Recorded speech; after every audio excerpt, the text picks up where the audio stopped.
Umeve Oswihili Godstime Ukuanovwe. I am from Urarifi, Abraka. Yes, sir. And you contested, you just concluded the Youth Wing election for the Rural Progress Union as Secretary General. Tell us how the election has come and gone. What were your observations, and are there any issues that you wish to raise? Well, there are a whole lot of issues. There are myriads of issues that I wish to raise and I wish to discuss. One of which is the refusal of the Electoral Committee to following their electoral guideline and election sequence. You will recall that the electoral guideline and election sequence was widely published and circulated all over the media. It was published that the series of forms that will begin on the 13th, and the return of form will end on the 20th of October, and thereafter there will be a screening exercise from on the 23rd to on the 24th. The publication of name was going to be on the 25th, which was circulated in their guideline. However, you will notice that these people, they publish the names of qualified aspirants an evening to the election. How do you make make sense out of that? Then on the main issue, you recall that I ran for General Secretary of the UPU Youth Wing, and when we started the process, I had only one contestant from campaign to picking up of form, to submission of form, and then to screening. After screening, that aspirant was disqualified. Boom! 2 days to election, from the back door I heard a rumor that that same person that was screened out was disqualified. He's trying to bring in one of his errand boys to run the election with me. I wrote immediately to the committee and I told them, oh, look, oh, it's a letter of concern.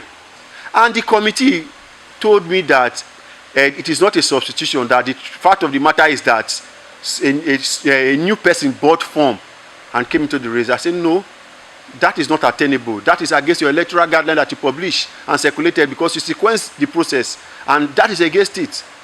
They said that it is a fundraising drive, and I told them that it's not going to work. Then I was looking at if it was not going to work. They did not publish the name. Initially, they were supposed to publish the names of qualified aspirants. We waited and waited until the evening of the election, an evening to the election, they published the names of the qualified aspirant, and behold, the name of this very young man I was talking about featured in the qualified aspirants. And it wasn't in the screening. It was not in the screening. During the window for a purchase of form and submission of form, he did not partake in the entire process. So what maybe I think the committee should explain to Robo Nation what transpired. Then when we got to the election, I went to the election prepared and positive that I was going to win. I got to the election and I noticed that a different thing is happening entirely.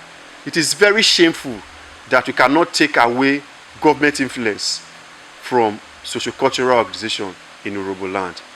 It has been happening in the time past, and we have been advocating against it, and it is shameful that it happened again during the UPU Youth Wing election.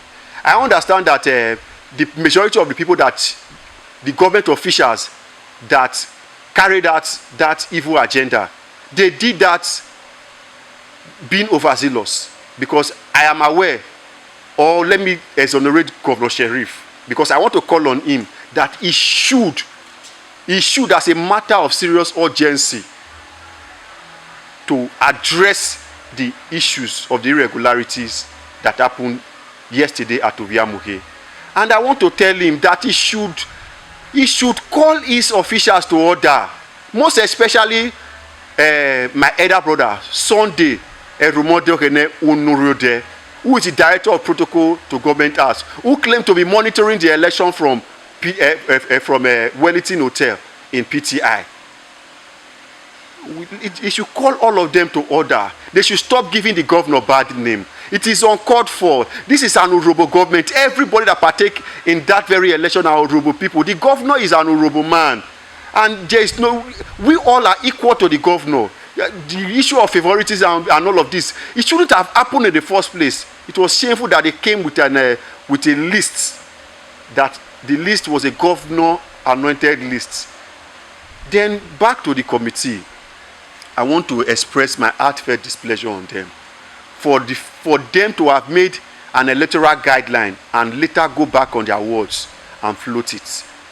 First and foremost, the day that they promised to publish the list of qualified aspirants, they didn't do it. They published a list on the evening of the election, which was out of their sequencing. Then secondly, on the one that was done against me deliberately by them, or will I say that they listened to external influence, was the one of bringing an usurper into the contest, somebody that did not partake in the screening process, someone that did not partake in during Wednesdays of form, elapsed into the contest. It is imperative to know that despite all these irregularities, the usurper that they brought to contest with me, and they put his name in a said governor's list, I was able to garner a total of 54 valid votes. And five of my votes were voided by the Electoral Committee. I don't know why they did that. And as a candidate, I did not vote for myself. When I asked them, they told me that they were going to add it to the vote, which they refused to do. Can you actually confirm that the votes were for you? The valid votes were for me. The 5 voided votes? Yes. The 5 voided votes are my votes. And I think that my issue is a gang-up of the highest order. I see myself and I understand and I know by law that I am the elected Secretary General of the UPU Youth Wing, and by the special grace of God, I am prepared to provide service to Robo people nationwide. And I want to call on the UPU PG SAGAM. I want them to retrace their step. I want them to rearrange the process. I also feel that it is high time that the UPU Youth Wing become an independent body, because it was obvious with the handling of this election that the parent body does lack the capacity to manage a successful youth wing. It is time for us to become independent. That's just okay.